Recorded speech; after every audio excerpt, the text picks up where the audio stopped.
Құрметті студенттер, біз әлі де қашықтықтан білім алу жүйесіндеміз. Білім беру платформалары арқылы біліктілік емтиханы бойынша мен арнайы пәндерден сұрақтарды және шығармашылық жұмыстың тақырыптарын бергенмін. Сіздер алдыңыздар. Біліктілік емтиханы жақындап келе жатқандықтан жұмыстарыңыздың аяқталу шегінде деп ойлаймын. Бүгінгі күні мен сіздерге біліктілік емтиханы бойынша консультациялық сабақтар өткіземін. Туындаған сұрақтарыңыз болса, мен жауап беруге дайынмын. Мадина, қандай сұрақтарың бар?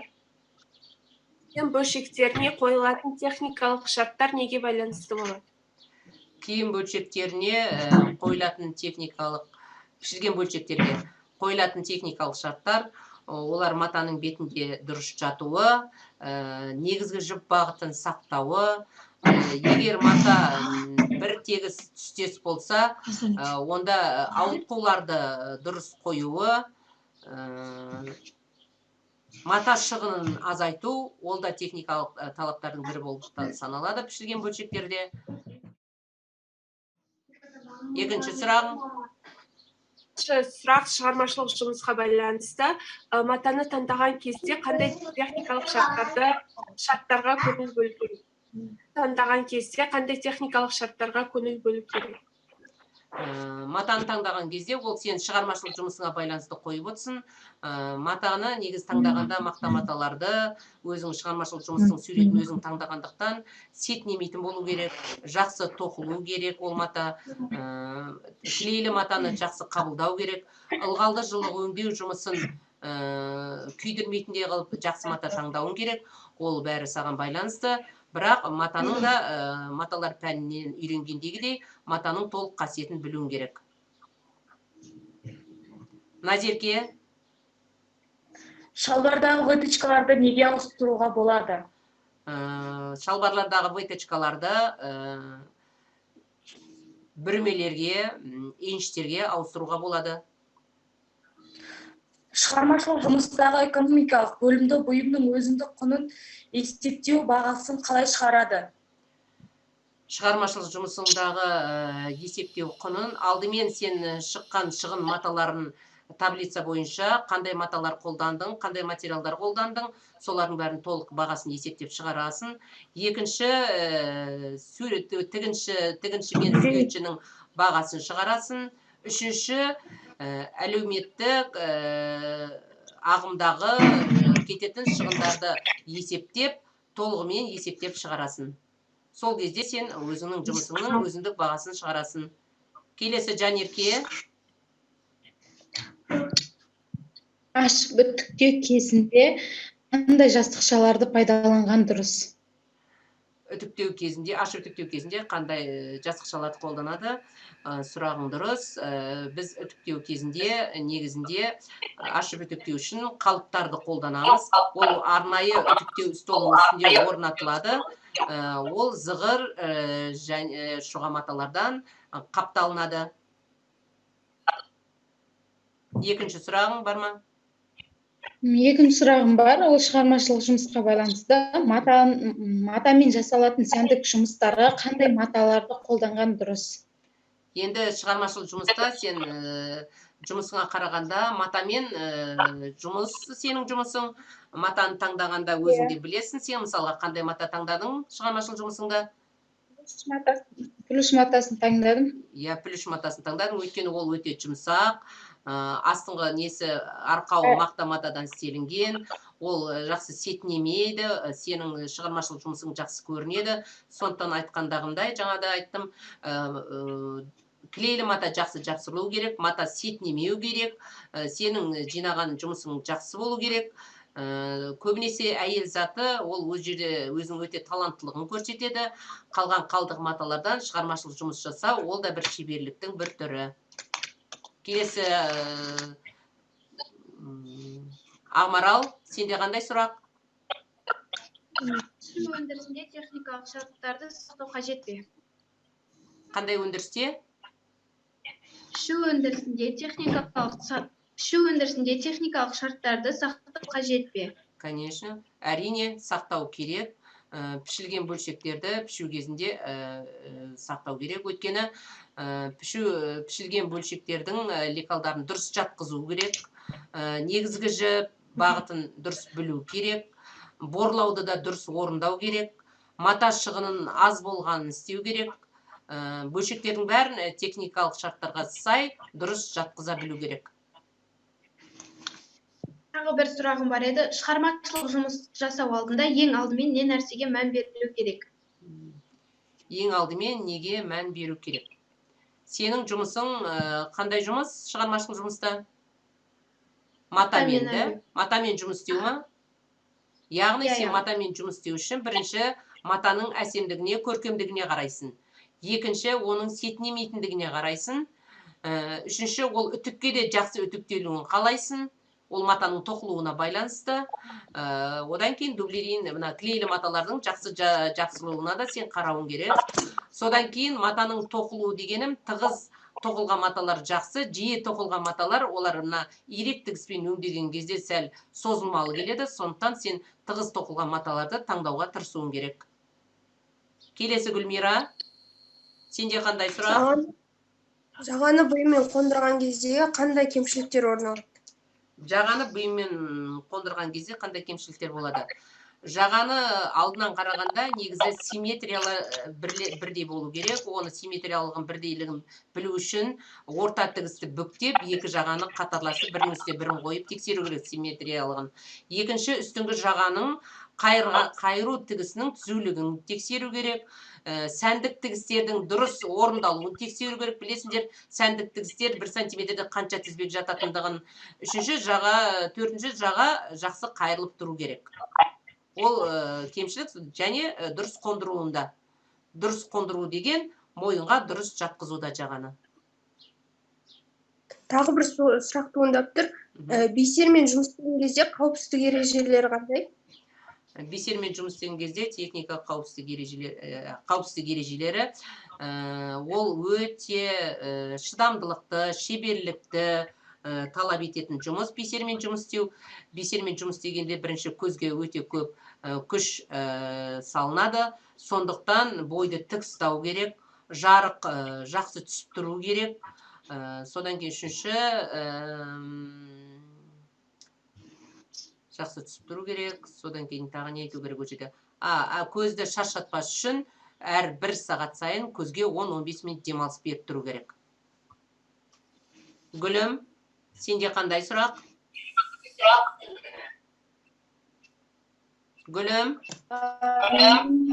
сенде қандай сұрақ? Жеңдерді қондыру кезіндегі жіберілетін кемшіліктер қандай? Жеңдерді қондыру кезінде жіберілетін кемшіліктер Менің сізге қоятын сұрағым, жеңдерді қондыру кезіндегі жіберілетін кемшіліктер қандай? Түсінікті. Жеңдерді қондыруды жіберілетін кемшіліктер негізінде жиналатын іркілістер бірдей деңгейде таратылу керек. Жеңді оң қарату керек, бұйымды теріс қаратып, жеңді ішіне салып, көктеу тігісін орындау керек. Орындаған кезде астыңғы жеңнен бастап тігесіңдер, астыңғы жағынан бастап тігесіңдер.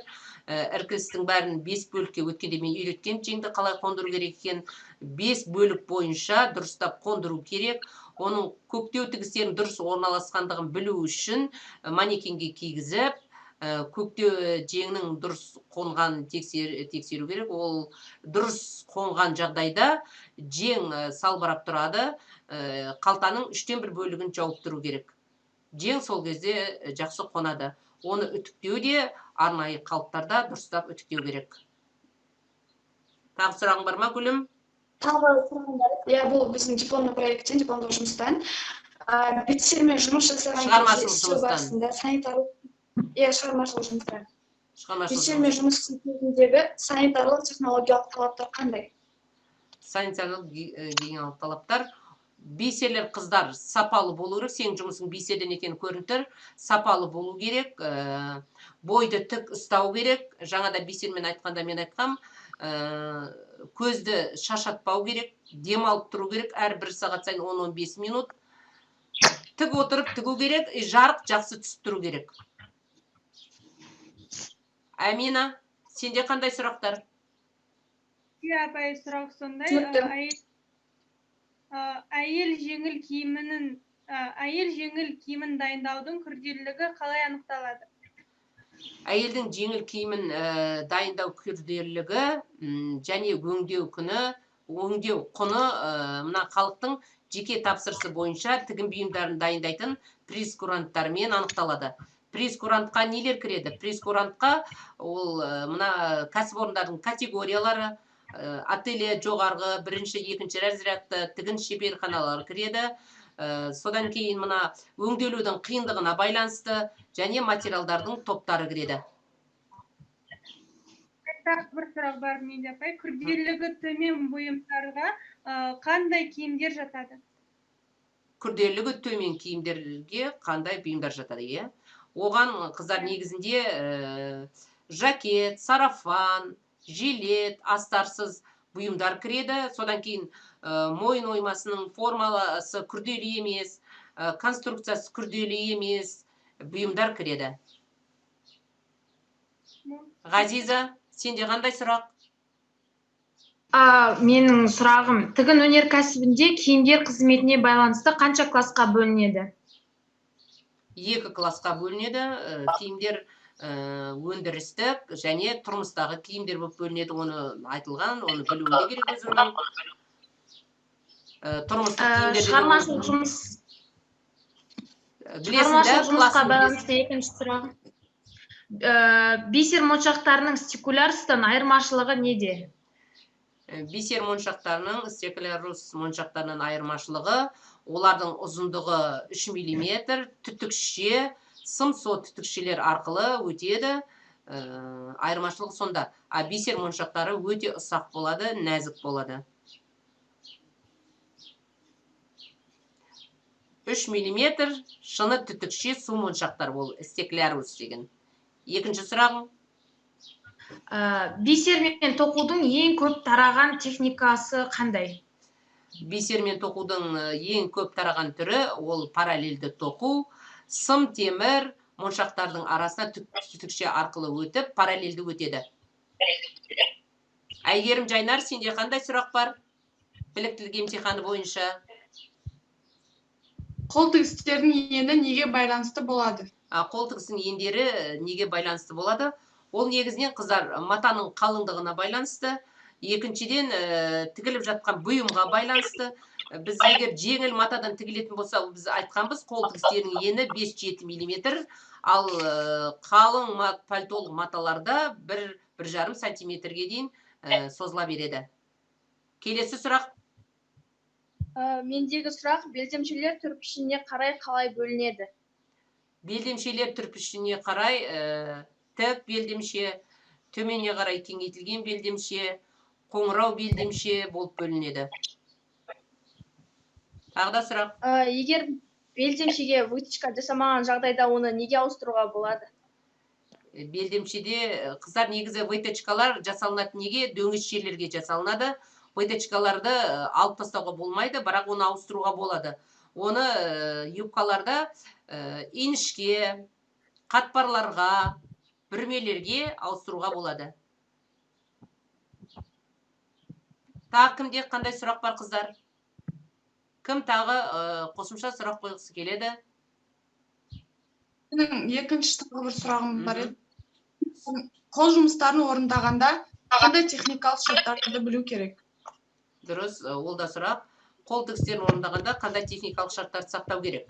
Негізі қол жұмыскерінің орны арнайы столы, аяғының астында басқышы болу керек.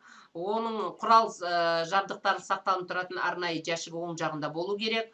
Столдың беті тегіс болу керек. Ине құрал саймандарың болу керек. Ине өткір болу керек.